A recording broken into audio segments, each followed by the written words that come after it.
Et avec nous sur ce plateau pour évoquer cette journée de commémoration, Georges Kuzmanovic, porte-parole de la France Insoumise. Bonsoir.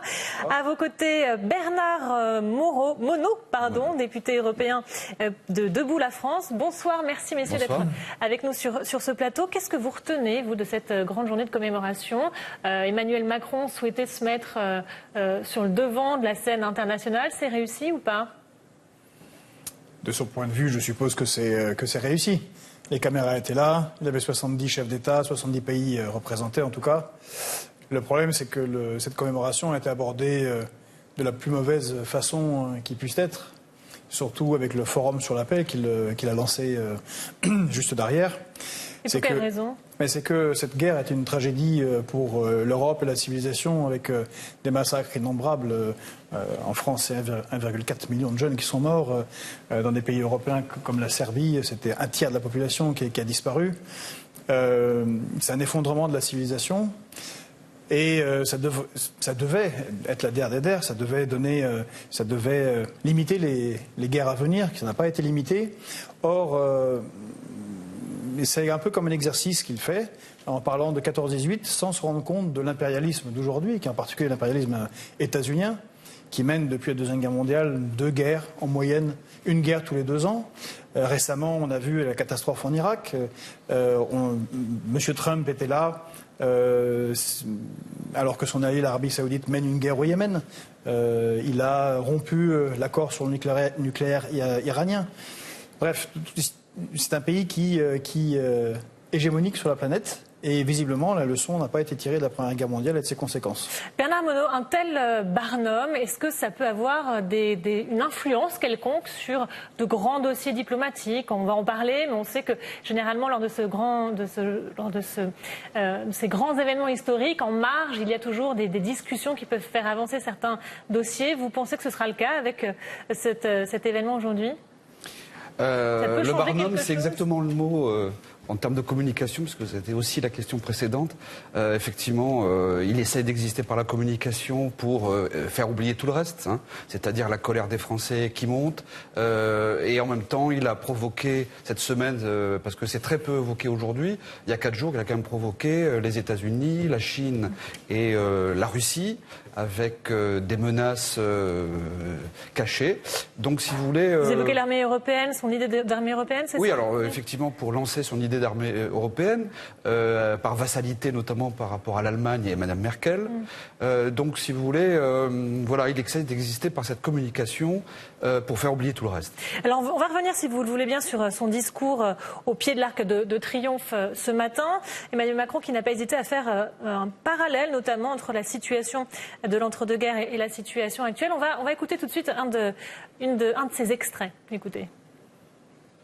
Nous tous, ici, dirigeants politiques, nous devons en ce 11 novembre 2018 réaffirmer devant nos peuples notre véritable, notre immense responsabilité, celle de transmettre à nos enfants le monde dont les générations d'avant ont rêvé. Additionnons nos espoirs au lieu d'opposer nos peurs. Ensemble, nous pouvons conjurer ces menaces que sont le spectre du réchauffement climatique, la pauvreté, la faim, la maladie, les inégalités et l'ignorance.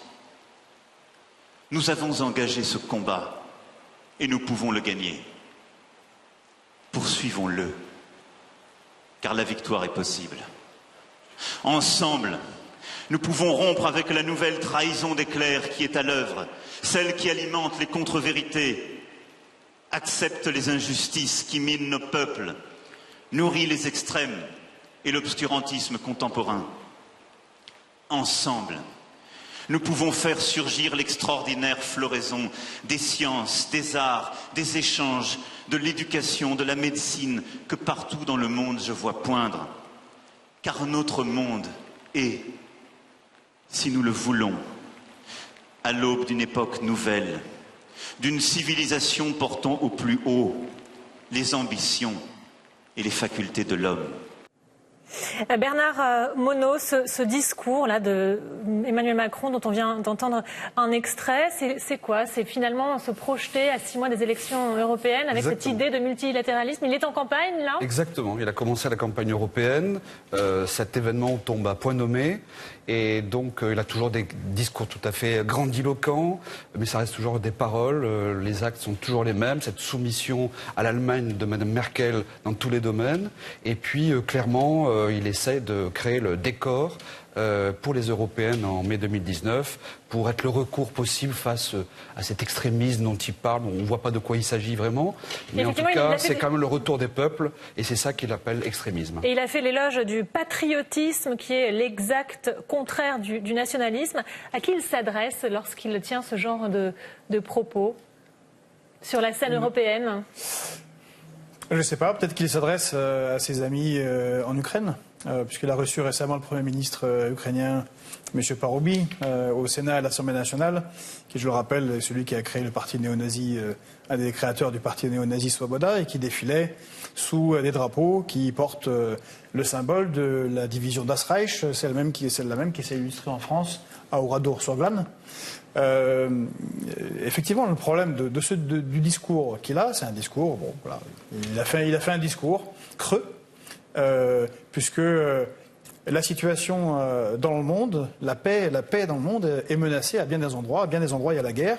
S'il voulait agir, encore une fois, il pouvait peser, d'ailleurs, comme a proposé Mme Merkel, d'arrêter de vendre des armes, non pas seulement parce qu'un journaliste saoudien a été coupé en rondelles dans une ambassade d'Arabie Saoudite, mais parce que il y a un massacre en cours actuellement, une guerre d'élimination de tout un peuple par l'arme de la faim. C'était une belle occasion de rappeler à son ami Ben Salman, le prince Ben Salman, avec qui il fait des selfies, qu'il faudrait concrètement faire la paix. Donc je ne sais pas trop à qui il s'adresse quand il parle de paix et de patriotisme, mais je crois que c'est surtout un langage creux. Qui ne sert que son intérêt, qui est effectivement celui des élections européennes à venir. Et la paix est menacée, c'est peut-être l'une des raisons qui l'ont poussé à remettre sur le devant de la scène médiatique, en tout cas cette idée d'armée européenne, une idée qui n'est pas nouvelle. Pourquoi est-ce que ce dossier est revenu il y a quelques jours dans la bouche d'Emmanuel Macron, Bernard Monod? Parce que moi je considère qu'il est aligné sur les États-Unis, quoi qu'ils disent, qu'ils s'inventent en fait des ennemis imaginaires, notamment avec la Russie et puis la Chine. En réalité, il veut mettre en place une armée donc militaire européenne qui n'a aucun sens, puisque de toute façon, ça doit dépendre, enfin la défense nationale doit dépendre de la nation, et c'est une souveraineté absolue qui ne doit pas être partagée avec d'autres pays. Il nous fait croire la souveraineté européenne, mais elle n'existe pas, c'est un mythe, puisque la souveraineté est liée à la nation, donc il ne peut pas ne pas l'être partagé avec les 27 autres pays. Et donc c'est encore un délire, une lubie de M. Macron, soumise encore une fois à Mme Merkel et puis aux autres grandes puissances, on le voit bien. Au-delà de ça, si vous voulez, on ne parle pas de la guerre commerciale, puisque là, pour le coup, il y a effectivement une guerre commerciale entre les États-Unis et la Chine.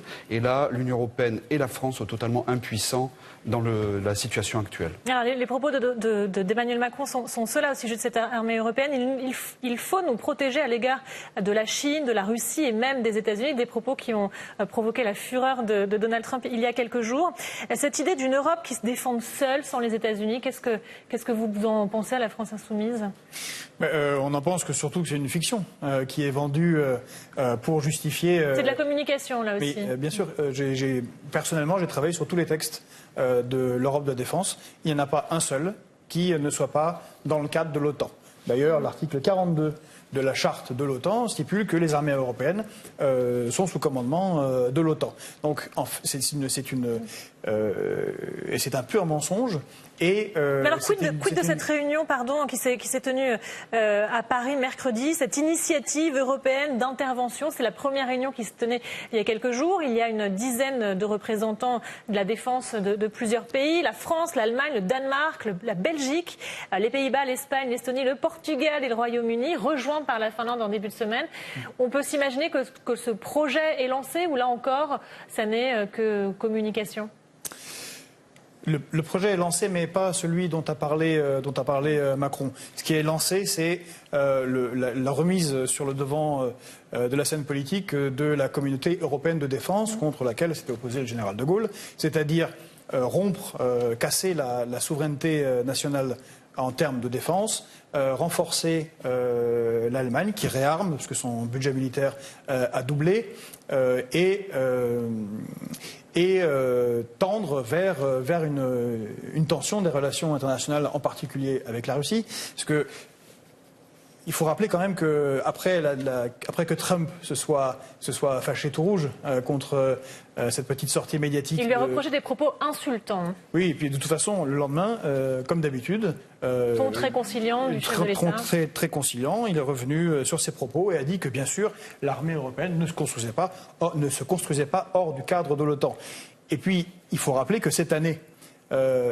on a le renouvellement du déploiement des troupes états-uniennes qui ont été envoyées vers l'Est de l'Europe, c'est-à-dire 2600 véhicules. On en parle assez peu, alors que pourtant les chenilles font beaucoup de bruit. On a eu cette année la création d'un commandement nouveau de l'OTAN pour le déploiement plus rapide des troupes vers l'Est. Et nous avons eu en même temps Mme Mogherini qui proposait de déployer plus rapidement les troupes européennes vers l'Est. Bon, c'est une façon assez originale de préparer la paix, un forum sur la paix et de commémorer cette catastrophe qui a été pour tous les Européens la Première Guerre mondiale. En quelques mots, Bernard Monod, comment est accueilli? Juste avant de vous poser la question, il y a un élément qui me paraît très important dans tout ce dispositif, c'est le partage du siège au Conseil de sécurité entre l'Allemagne et la France.